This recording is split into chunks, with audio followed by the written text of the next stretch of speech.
29 rupees यहाँ पर paid हुए हैं ट्रस्ट पायलट पर 200 वर्ड का एक पॉजिटिव रिव्यू देने से। ये रिव्यू मैंने चैट जीपीटी से तैयार करके लिया था।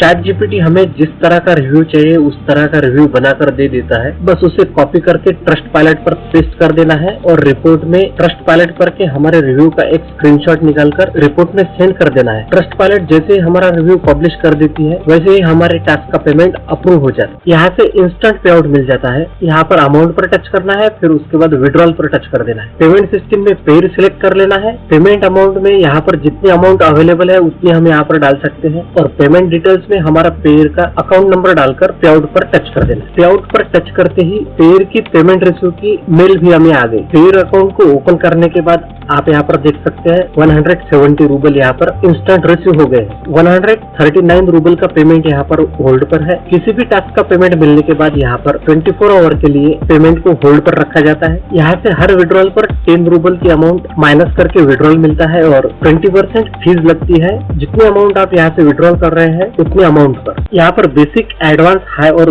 प्रो 4 लेवल्स है। प्रो लेवल पर आपको विड्रॉल करते समय 2% फीस कम लग जाती है और प्रो लेवल पर आपको हाई पेइंग टास्क तो मिलेंगे ही और उन टास्क के लिए यहाँ पर आप फिल्टर भी लगा सकेंगे और सिर्फ प्रो लेवल में आप टास्क का पेमेंट अप्रूव होते ही विड्रॉल कर सकोगे। बाकी तीनों भी लेवल पर आपकी अमाउंट अप्रूव होने के बाद 24 आवर होल्ड पर रखी जाती है। अब ये 400 कुकीज पे करने के लिए आपको यहाँ पर डेली 10 कुकीज कलेक्ट करनी पड़ेगी और डेली 10 कुकीज कलेक्ट करने के लिए आपको डेली मिनिमम 1 टास्क का पेमेंट आपको यहाँ पर रिसीव होना जरूरी है। और जिस दिन आपने यहाँ पर कुकीज कलेक्ट नहीं किए या फिर टास्क का पेमेंट आपको नहीं मिला तो आपके पर डे 2 कुकीज बर्न होती रहेगी।